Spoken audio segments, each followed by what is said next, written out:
CNBC.com. Economists are calling for more stimulus checks.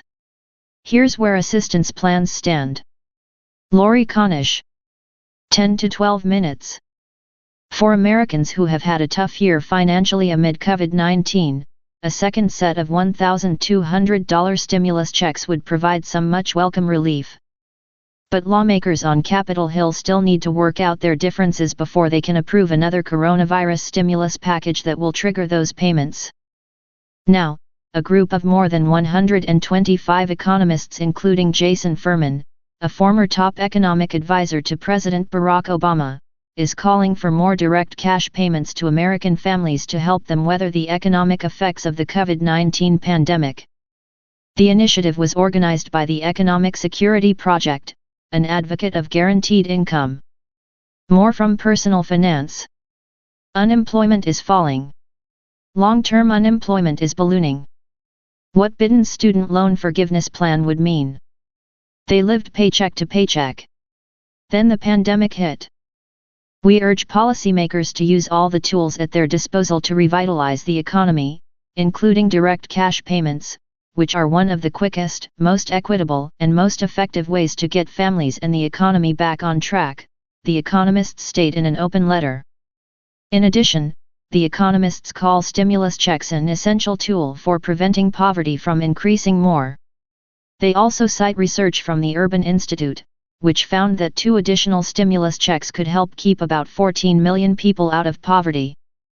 An additional round of stimulus checks should coincide with more aid including unemployment, state and local aid, more supplemental nutrition assistance program, SNAP, benefits and childcare funding, the economists said. The federal government sent out approximately 160 million stimulus checks starting in April. The payments, which were authorized by Congress through the CARES Act, included up to $1,200 per individual, $2,400 per married couple and $500 per child under 17. Full payments went to individuals with adjusted gross income of up to $75,000 and to married couples who file taxes jointly with up to $150,000 in income. Payments were reduced for those with incomes above those thresholds, and phased out completely at $99,000 for individuals and $198,000 for married couples who file jointly.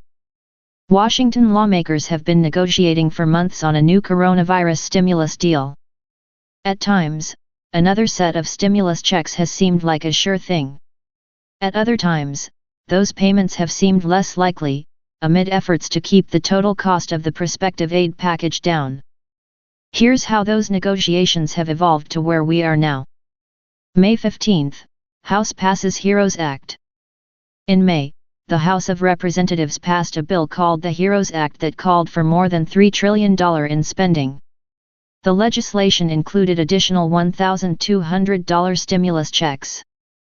This time, dependent checks would be raised to $1,200, for a maximum of $6,000 per family. The legislation also sought to expand eligibility for dependents over age 17 and for people who do not hold U.S. citizen or resident alien status. July 9, capping eligibility at $40,000 in income. Speaker of the House Nancy Pelosi and Senate Majority Leader Mitch McConnell. Reuters. Senate Majority Leader Mitch McConnell, RKY, said he would consider capping eligibility for a second stimulus check at $40,000 in income. In response, Treasury Secretary Stephen Mnuchin told CNBC, "We do support another round of economic impact payments. The level and criteria we'll be discussing with the Senate." July 27, Senate GOP introduce bill with $1,200 checks. McConnell introduces a package of proposals, called the HEROES Act, that includes a second round of stimulus payments. The proposal calls for payments similar to the first round, with $1,200 per individual or $2,400 per married couple, plus $500 per dependent. This time, however, dependents over 17 would be eligible for the money. In an interview, President Donald Trump said he wants the second stimulus payments to be more than $1,200. July 30, GOP senators propose $1,000 stimulus checks. A group of Republican senators introduce a bill that calls for $1,000 stimulus checks for both adults and children. Under the proposal, a family of 4 could receive $4,000. This time, all adult dependents would be eligible.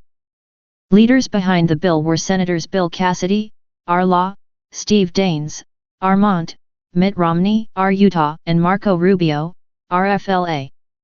August 13, Congress breaks without passing stimulus. Ambulances sit parked outside of U.S. Capitol in Washington, D.C., U.S., on Tuesday, April 21, 2020. The Senate has scheduled a late afternoon session Tuesday in anticipation of approving an agreement on a nearly $500 billion stimulus bill, including $310 billion to replenish the small business program. Sarah Silberger, Bloomberg. Getty Images. Approval of a coronavirus stimulus bill looks to be weeks away as congressional leaders decamp to their home districts. While Capitol Hill leaders couldn't reach an agreement on other issues, one thing they seemed to agree on was those $1,200 checks. But the impasse would dash the Treasury Department's hopes of getting more one-time payments to Americans in August. Trump tweets his frustration, saying, "Democrats are holding this up." September 10, Senate Republicans fail to move small aid bill. A Republican bill including about $500 billion in new aid fails to get the necessary votes to pass the Senate. The proposal included enhanced unemployment benefits and more aid to small businesses. Notably, another round of stimulus checks was not in the bill. September 16, Trump says Democrats hold up payments. President Trump tweets that the Democrats are heartless and don't want to give stimulus payments to people who desperately need the money. September 30, both parties still want more $1,200 checks. Second $1,200 stimulus checks that are similar to the first payments will be in the next coronavirus stimulus package, Nukin said in an interview. Though both parties are in favor of sending more direct payments, other issues continue to drag on negotiations. October 1, House Dems pass updated stimulus bill.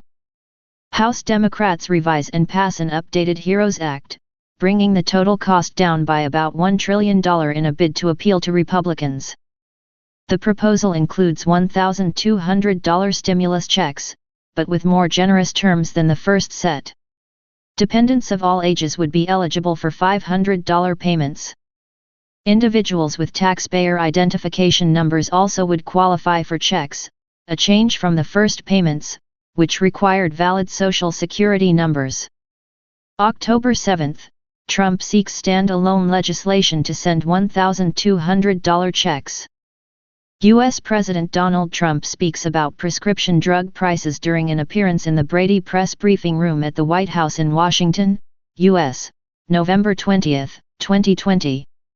Carlos Baria, Reuters. As negotiations fail to move forward, Trump proposes stand-alone legislation on areas lawmakers agree on. That would include a bill for $1,200 checks. While Capitol Hill leaders generally agree on the idea of more one-time payments, they would have to find a compromise on other terms, such as whether to expand eligibility beyond U.S. citizens and resident aliens. Trump's proposal marks a reversal of the president's call to discontinue stimulus negotiations until after the election. The idea of stand-alone legislation is rejected by Democrats. October 12, negotiations at impasse. The White House has come up with an offer for a bigger stimulus bill, per Trump's wishes. The package includes stimulus checks of $1,200 per adult and $1,000 per child. It also includes $400 per week in enhanced federal unemployment insurance through the third week of January. House Speaker Nancy Pelosi, D. California, said negotiations remain at an impasse until the White House agrees to address certain issues, namely COVID-19 testing, tracing and treatment. October 21, $500 billion GOP Senate bill fails. Senate Republicans put forward a $500 billion to provide aid to Americans in certain areas, including $300 enhanced weekly federal unemployment benefits, more Paycheck Protection Program loans for small businesses and liability protections for businesses. But the bill failed to get the 60 votes needed to pass the chamber. Meanwhile, Pelosi and Mnuchin continued to hold discussions for a broader aid package. But the goal to have a deal in place by the end of the week did not pan out. October 26, White House backs targeted assistance. The talks have certainly slowed down, but they're not ending, Larry Kudlow, director of the National Economic Council, told CNBC. Additional aid is needed with regard to enhanced unemployment assistance, PPP small business loans, and aid to schools and airlines, Kudlow said. He did not mention second stimulus checks. There are specific targeted areas, Kudlow said. We don't need a gigantic ideological political bill here. What we need is some targeted assistance, he added. That would be a great help. November 7, Joe Biden declared president-elect. It was a close presidential race, but Democratic presidential candidate Joe Biden was eventually declared the winner. Though Biden won't formally take on the role until January 20, experts say his leadership could influence stimulus talks now. The president-elect said he supports House Democrats' HEROES Act, which includes a second round of $1,200 checks. The stimulus plan outlined in his campaign platform also calls for more one-time payments as required. November 17, lawmakers push to resume stimulus talks. House Speaker Nancy Pelosi, D. California, and Senate Minority Leader Chuck Schumer, DNY, sent a letter to Senate Majority Leader Mitch McConnell, RKY, urging him to resume conversations around the next relief package. It is essential that this bill have sufficient funding and delivers meaningful relief to the many Americans who are suffering, Pelosi and Schumer wrote. McConnell has pushed for the Senate to complete a small $500 billion bill that does not include stimulus checks. It remains to be seen whether he is willing to compromise to include more aid. The stimulus checks sent through the CARES Act amounted to more than $270 billion.